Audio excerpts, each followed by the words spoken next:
So good morning. I am from Sri Lakshmi Narayana Institute of Medical Sciences, Department of Pathology, and I am Dr. Pammi Sinha, Professor and HOD, Department of Pathology, SLIMS. I am going to talk about metastasis in neoplasia. Okay. So what do you mean by metastasis? So metastasis, these are tumor implants discontinuous with the primary tumor. But certain exceptions are there which cannot be metastasized. These are gliomas and basal cell carcinomas. So these are the two tumors that will not metastasize, although they are malignant tumor. And metastasis is the feature of malignant tumors only. But these are the exception. Being malignant, these are not metastasizing. So these are gliomas and basal cell carcinoma. Okay. So there are certain pathways of spread. So these are direct seeding of body cavities or surfaces, lymphatic spread, hematogenous spread, and other routes. So we classify into these types. These are the pathways of spread of metastatic tumor or the tumors. So direct seeding of body cavities or surface, under which whenever a malignant neoplasm penetrates into a natural open field like peritoneal cavity, pleural cavity, pericardial cavity, subarachnoid cavity, and joint space, then these are the direct seeding of body cavities or the natural surface. So some examples are there, like carcinomas arising in the ovary that can go to the peritoneal cavity and can give rise special tumor that is known as myxoma, or that is known as myxoma of the ovary in the peritoneal cavity. Okay, so that is a carcinoma in the ovary. Like mucus secreting appendiceal carcinoma, that will again give rise pseudomyxoma peritonei.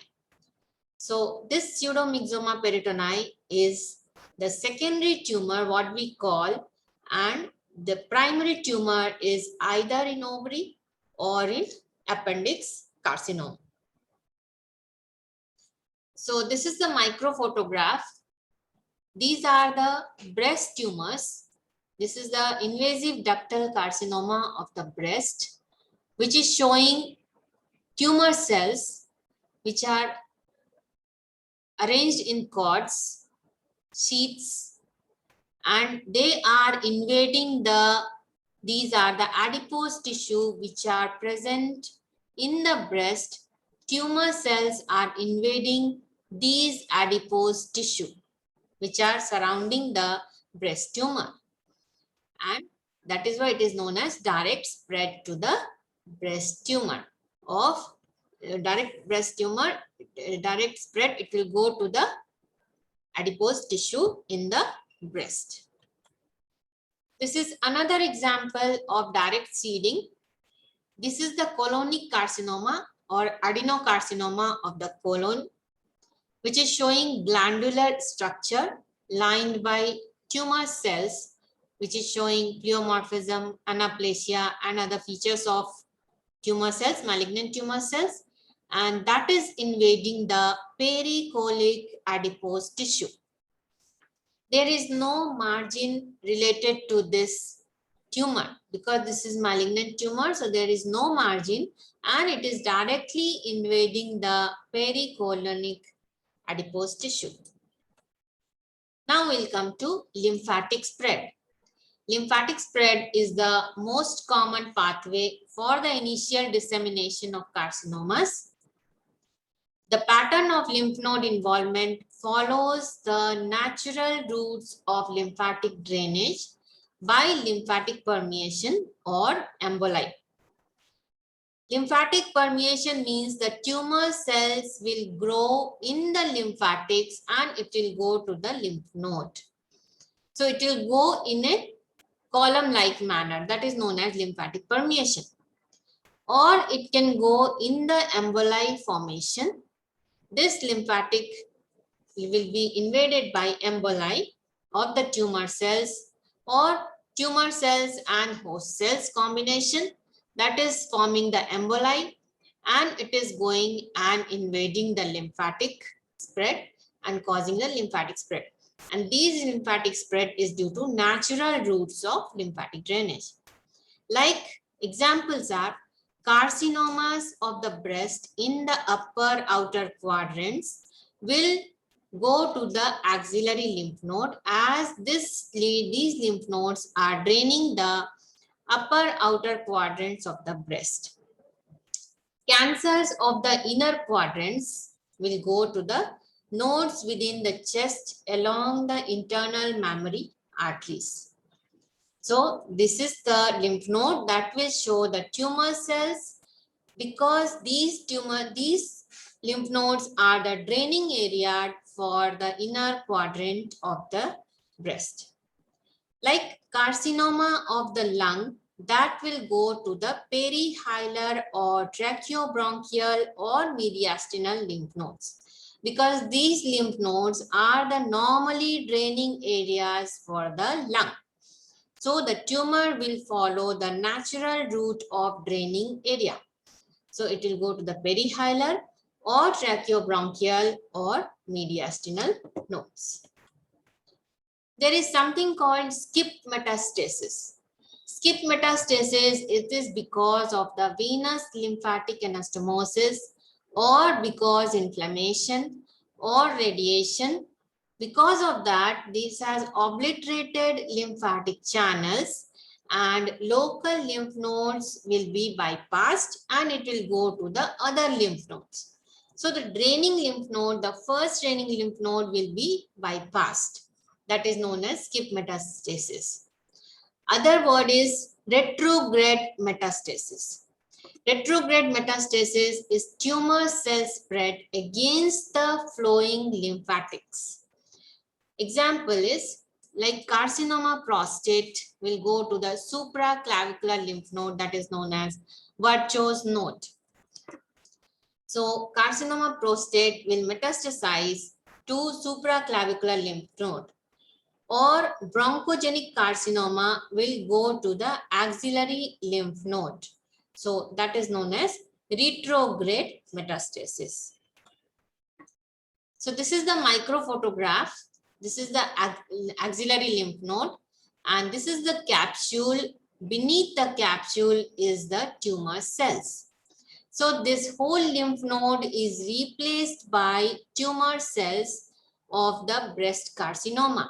Just now we have seen the invasive ductal carcinoma. Same invasive ductal carcinomas are there. The tumor cells are there in the lymph node. This is the capsule of the lymph node, and this is the pericapsular, beneath the capsular sinuses, subcapsular sinuses. And this is the lymph node which is replaced by these tumor cells. So this is lymphatic metastasis by breast tumor. Now we'll come to another route, that is hematogenous spread. Hematogenous spread is typical of sarcomas. Now what is sarcomas? Sarcomas are malignant mesenchymal tumor, that is known as sarcoma. So hematogenous spread is typical of sarcomas, but there are certain exceptions for this route, because carcinoma liver or carcinoma of kidney, that can metastasize through hematogenous spread, as these are supplied by the dual artery. Through this route, tumor cells can be implanted in the lungs, liver, bone, and brain. So through hematogenous route, the tumor cells can be seen in lungs, liver, bone, and brain. And routes can be venous, systemic, portal, or it can be arterial, which is less common as it has got thick wall.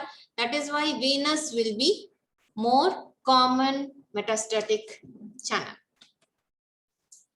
This is a gross photograph of liver. So a liver studded with metastatic cancer. These are the multiple tumor areas are there, and almost they are of similar size because it has come from the primary tumor and studded this tumor, this liver. So this is the metastatic cancer in the liver.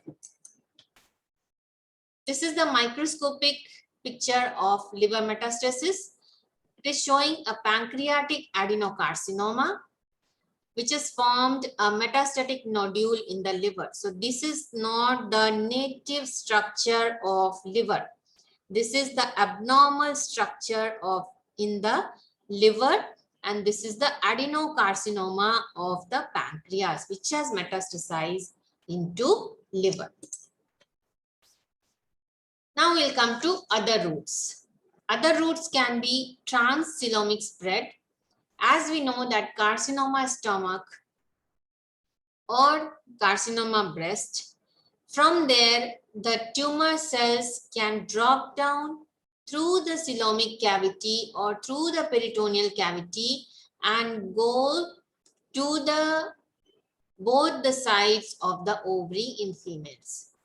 So they will form a secondary tumor in the ovary, which is bilateral, that is known as Krukenberg tumor of the ovary. This Krukenberg tumor is the metastatic tumor of the ovary, which is due to transcoelomic spread via by this carcinoma stomach or by carcinoma breast. And the tumor cells here will be signet ring type of cells. So the Krukenberg tumor cells is a secondary tumor or metastatic tumor of ovary, and they will have the signet ring structure, and it is due to transcoelomic spread by carcinoma stomach. Or it can be via cerebrospinal fluid. Malignant tumor can spread to ependymal lining of the CSF. So now, mechanism of metastasis. What is the exact mechanism of metastasis? It can be clonal expansion and angiogenesis, detachment or loosening up of the tumor cells from each other, then attachment to matrix components like laminin or fibronectin. Next is degradation of ECM by protease, collagenase or matrix metalloproteinase. Migration of tumor cells inside the blood vessel in the form of thrombus formation. Then it can go for extravasation, then homing of tumor cells. The tumor cells will come out at the other end of blood vessels and it will go to the tissue, that is known as homing of tumor cells. Now we'll see one by one each step. So first is mechanism of invasion and metastasis, invasion of extracellular matrix and vascular dissemination and homing of tumor cells. So invasion of extracellular matrix occurs due to detachment of the tumor cells from each other. Then attachment to matrix components, then degradation of extracellular matrix, then migration of tumor cells. So detachment of the tumor cells from each other. Normally, these cells adhere to each other and their surroundings by a variety of adhesion molecules like E-cadarins. There will be down-regulation of E-cadarins seen in the tumor cells of many carcinomas, which facilitates discohesion. So discohesion is due to down-regulation of E-cadarins. Their detachment from the primary tumor, then invasion and migration will be there. Like in this picture, this is the loosening of intercellular junction. So we can see that these tumor cells are detached from each other because of the down-regulation of E-cadarin. So this is the attached here E-cadarin, and here it is detachment because of the down regulation of E-cadarin. Then next is attachment. Attachment of these tumor tissue or tumor cells into the type 4 collagen via receptor mechanism. The receptor being fibronectin receptor or laminin receptor. Then it will go for the degradation. Then it will go for the migration. So attachment to matrix components to penetrate the surrounding extracellular matrix. The tumor cells adhere to matrix components. Normal epithelial cells express high affinity receptor for basement membrane like laminin that are polarized at their base. Tumor cells have many more receptors distributed all around the cell membrane so that it can attach to the laminin and fibronectin which are present in the connective tissue. Tumor cells also express integrins for fibronectin, laminin, collagen, and vitronectin. So here we can see that attachment is there of these tumor cells to the type 4 collagen, laminin receptor, fibronectin receptor, and these are the molecules of laminin and fibronectin. Then degradation of extracellular matrix. Tumor cells secrete or induce host cell to secrete protease for the enzymatic degradation of extracellular matrix components, which is regulated by antiproteases cathepsin D or which is cysteine protease. Urokinase type plasminogen activator like serine protease and type 4 collagenase like matrix metalloproteinase. So degradation of extracellular matrix occurs because of these proteases that will digest the extracellular matrix.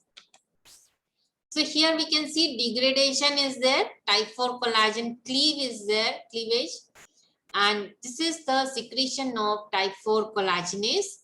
Plasminogen activator, these molecules are secreted by tumor cells and they are degrading the extracellular matrix of the basement membrane or the extracellular matrix inside the tissue.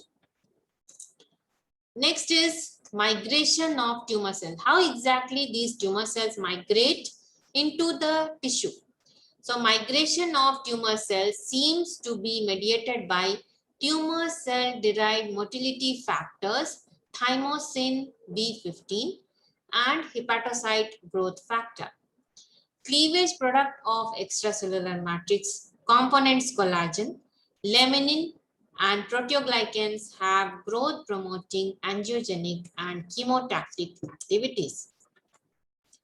So this is the migration. These tumor cells are getting migrated with the help of fibronectin and autocrine motility factor, which is secreted by these tumor cells.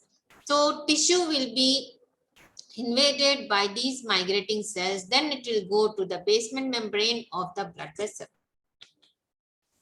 So mechanism of metastasis depends upon the clone which are present in the tumor. This is the non-metastatic primary tumor and it has got some tumor cells which has got the potential for metastatic variant. So this tumor can go for metastasis. These clone can go for metastasis. This is the non-metastatic primary tumor. This is the metastatic signature, can go for metastasis. So this is again non-metastatic primary tumor with metastatic signature and variants. It can go for the metastasis.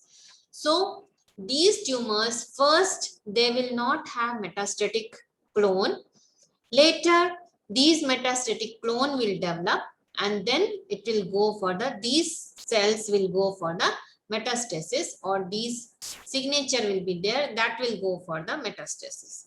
So later the clone will be developed and it will be metastasized. Vascular dissemination and homing of the tumor cells. Within the circulation, tumor cells tends to aggregate in clumps by homotypic and heterotypic adhesion for survival and implantability. Now, what we can understand by homotypic? Homotypic means tumor cells are present. One type of cells are there, then we call it homotypic. Heterotypic, when these tumor cells attached with either platelet, then we call it heterotypic, because some two types of cells are there in the aggregates, then we call it heterotypic, which will help in dodging the defense mechanism of body for survival and implantability. Integrins, laminin receptors, and proteases facilitates adhesion to the endothelium and breach through the basement membrane. CD44 upregulation is seen in colonic cancer, used by the tumor cells for migration to lymphoid tissue. Now, we'll see some molecular genetics of metastasis or molecular basis of metastasis. Certain genes which are encoding E-cadherin or tissue inhibitors of metalloproteinase to be considered as metastasis suppressor genes. NM23, which was found to be elevated in breast cancer, had extensive nodal metastasis. Ki1 or KI1 in prostatic carcinoma and KISS1 in melanoma is upgraded in or associated in the prostatic cancer and in melanoma, and that will metastasize. So this is the final picture of the metastasis, mechanism of metastasis. This is the primary tumor which has got some clone of metastasis. So this is the metastatic subclone. This is the basement membrane. So adhesion to and invasion of basement membrane passes through extracellular matrix. Then it will go to the intra-invasion. Here host lymphocytes are there. So this will be attached to the host lymphocyte or platelet so that it can dodge the immune mechanism of the body. So this will act as interaction with host lymphocytes or platelets. This is the tumor cell emboli. Then again it will go to some part, some place it will go, some other area it will go. Then adhesion to basement membrane. Here it will go for extravasation. These tumor cells will come out from the blood vessel to the tissue. Here it will form the metastatic deposits, which will be supplied by new blood vessels which are formed from the old blood vessels, that is angiogenesis, and then it will give rise the growth here. So that is the metastatic tumor will form here. So this is the metastatic cascade which is showing, depicting the picture how exactly these tumor cells from the one place to another place is going via the hematogenous spread. So this is my reference, and thank you very much for seeing the slide.